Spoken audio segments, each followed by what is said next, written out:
Okay, guys. So today I want to talk to you about some maybe new concepts that can help us in our VR boxing here with Thrill of the Fight. Also, I kind of like to apply some things to real life, so I'll throw in a couple funny little ways to maybe defend ourselves in real life along the way here. Let's see, I just exited there. Okay, so let's just see what's going on. I'm not sure what I do at what point.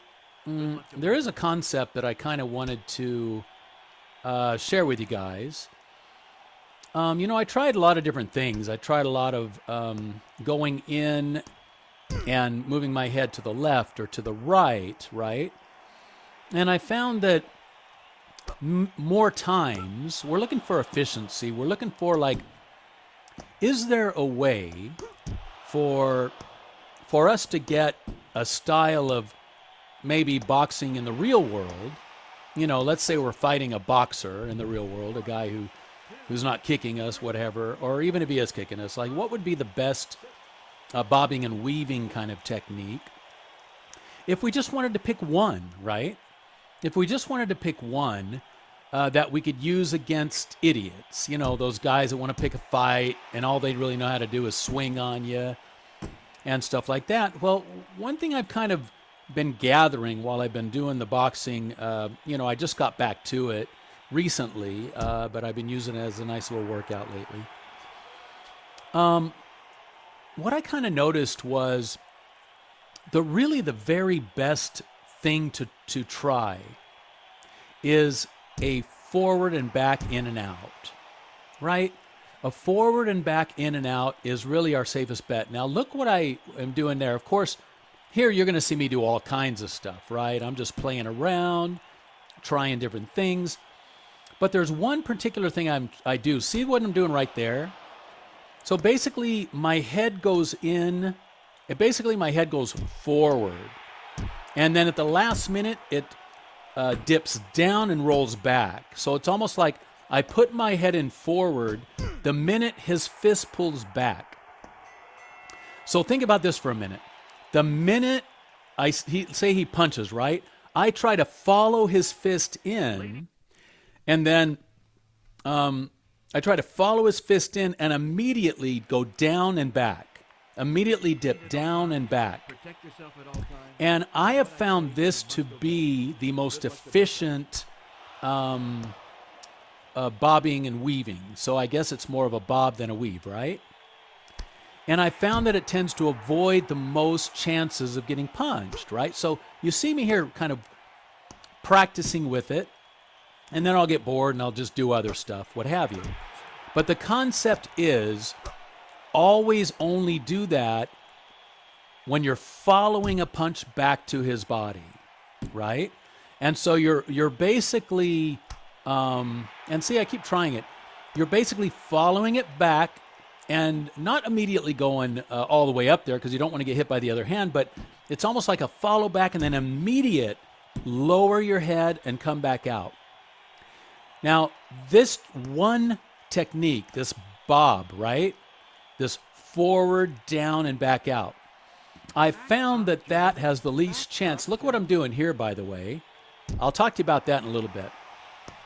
But I found that has the least chance of us getting knocked out. The least chance of us getting punched too hard, whatever, knocked out. And so, just think about that and maybe try that.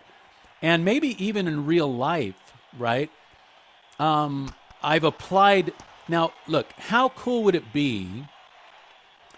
By the way, that weird move I just made, that was the cord getting wrapped up in my arm. But how cool would it be if in real life, like, say we get in a fight with some idiot, right? He's starting a fight. We can't escape it. He's just all about fighting us, whatever. What's going to be easier for us to defend against? A punch that we don't know what's coming, or a punch that we do know what's coming? If we know exactly what he's going to do, how much more time do we have to react? So another technique that you're going to see me play with in here is what I'll do is I'll put my head in forward, and I'll point the side of my face at the opponent. And then when I do that, I'll use that technique of down and back. But I'll do that. I'll kind of tease them. I'll put my face so it's so beautifully apparent what he should do. He's so mad he wants to punch me in the face. When I turn the side of my face to him, and of course, you always want to turn the side of your face. How do you describe that? Here I'm playing around. Well, let's not get into all that, right? But of course, you want to be hit where. Forget that for now. But by putting your face close to him, that kind of joking around like, oh, you're going to get me, you're going to get me. By doing that, and then you simply wait for his body to move at all. The minute you see any move of his body, you simply down and back, right? And by doing that, you're kind of controlling him. You're making him punch where you want him to punch. So then if you could develop a technique from that where you always come right back with some knockout right or left cross or various things, I actually saw a video once of a karate teacher who knocked a guy out by just doing a backward back fist sideways across to a guy's jaw, knocked him straight out. There was some street guy who was abusing his girlfriend or something, and he just went and tried to stop it. Okay, so my phone is interrupting this recording. And this is a live recording, so I can't just whatever. Okay, so anyway, I probably took too long to describe that. Now let's look at what I'm doing here. Now here, I'm just kind of practicing the in and back, Because if you do the in and the in, down, and side, you just have a much better chance of getting knocked out, getting punched hard in the face. In other words, your head going in the direction opposite of where his punch is coming toward you. So you're helping him knock you out, right? Now here what I'm doing is another interesting technique to play around with in the VR game. Not for real life, but just something interesting. Put both of your feet side by side. And you're going to stay close to him. Now here I got out of that. But what I was doing there for a minute, and what I'll probably get back to doing, is both of my feet planted in front of him, and then just dipping down, forward, and back out, down, forward, and back out, as a method of kind of just learning to time where to get out of the way of a top punch, how to get it, and then he'll usually punch low when your head's down, and by the time he does that, you're back. So I'm not doing that right now. Right now I'm just playing with this concept I was talking about to you about a minute ago, right?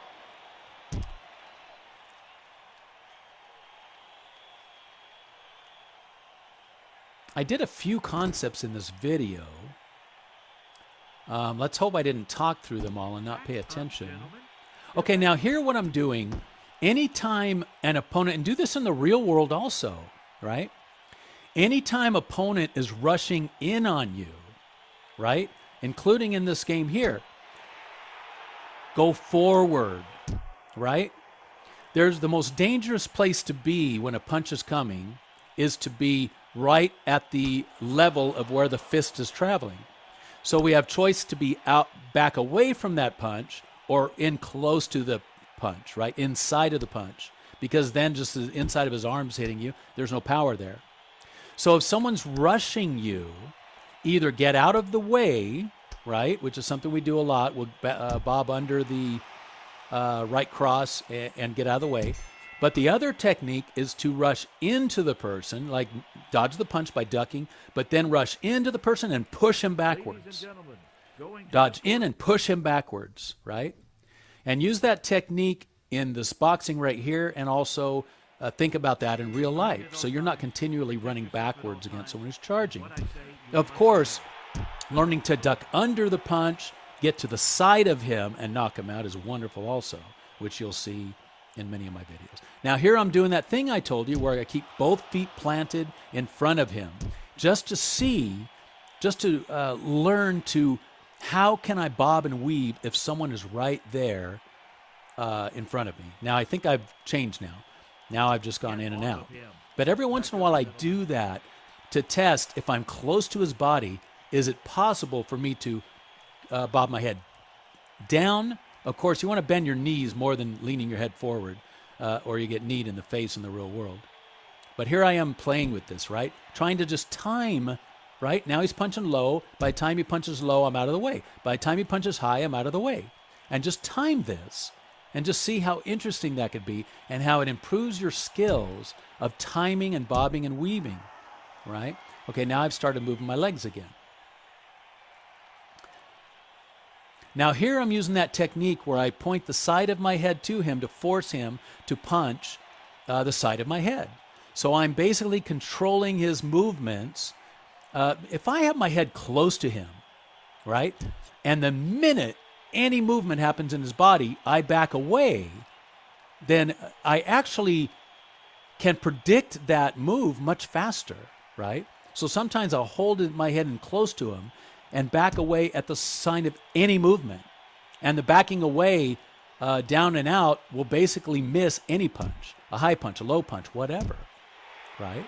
So try that out sometimes, pointing the side of your head. And I think it can be valuable in the real world to control a person's punches, right?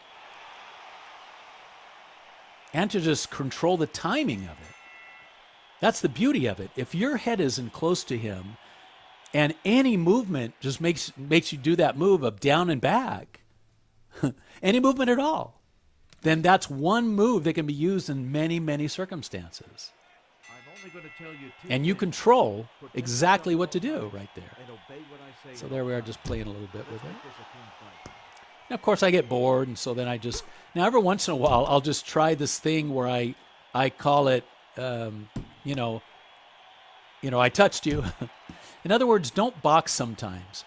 So, because sometimes when I'm pointing at his face. Oh, in this one, I'm trying to tell you, there's that push, push, push when he comes in at you. But this time I pointed at his face to say, sometimes just keep an eye on his face. But when you keep an eye on his face close, try to blur your vision. But you're keeping an eye on his face while you're blurring your vision. And while you're blurring your vision, you'll naturally get better at backing out and dodging and ducking under. But you're looking at his face, just basically waiting for an opportunity for a really good opening to take place. Okay, so that's something else to think about and try. But the other thing I was talking to you about a minute ago was, sometimes you could hurt your elbows and different parts of your body when you swing at full force. And sometimes we do that when we get emotionally charged, which you do in this game. So I want you to sometimes play a game where you're just kind of joking around with the opponent, right? Because it puts you in, so you're not going to do the crazy stuff. You're joking around with the opponent, and you just say, got your face, right? And all you're doing is touching his face. You're just touching his face. You're just touching his belly when it's open. You're touching the side of his jaw when it's open. And it causes you to just relax your arms and just play, be playful, relax, not get into that aggressive mindset. And it just helps you to be able to work out in a relaxed manner and helps you not to get into that intense fight or flight, which this game will put you into, and where you're swinging at full power and possibly hurting your elbows and things like that, especially if you have weights on your arms. So just try that sometime. Just try touching the side of his head instead of knocking him out. Just a light swing across. I've actually found that it really puts pain on him when I do that sometimes. And I'm like, what? I was just trying to play around. Okay, now I got my feet together, and I'm practicing that thing again. And I'm leaning way back, leaning way forward. I'm doing that thing where I tilt my head way back, Matrix-style move, right? You can't see it here because the shorts make it look like my butt's back too, but it's actually not what I'm really doing. I'll have both feet planted on the ground, and I'll tilt my head way back like Matrix style. Then I'll come forward and duck down. I'm not doing any of it now. Now I'm practicing the other thing, right? In and out. And by the way, look at his face. You'll see when he's ready to be knocked out. When you hit him the right way, his eyes will look glassy and stunned. When you see that look, just keep doing beautiful punches What I do in those cases, I do the well, I've been doing the hammer fist, which is a bad idea in the real world. As far as from the hammer fist side, from the side, and back hammer fist to the side, sometimes can be okay, unless, of course, they block your elbow and you actually can injure your elbow. But a hammer fist straight down, like I do in here sometimes, is a really bad idea because it's so easy for him to headbutt your arm coming down, even on accident. If his head is tilted down in any way, you could really hurt your hand because, that's how headbutts work. People lower their head, the hardest part of their head, and you could break someone's fist that way and all kinds of stuff. Here, I think I have 2 feet planted. For a minute I did anyway. Now here I'm trying to relax, but I'm doing a lot of that thing where I'm teasing him with the side of my face to control when he punches, and then to come back with my own punch, right? By controlling where he punches, I can always come right back with my own punch.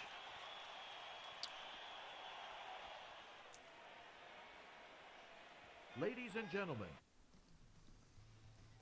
Man, this is a great cardiovascular workout, guys. Just a beautiful one. Lately, a lot of times what I've been doing is not even... Now here I'm doing the hand thing. Sometimes you do that old style... Oh, here I am pushing him back because he was rushing me. Sometimes I'll do the old style, play with my hands, move them around.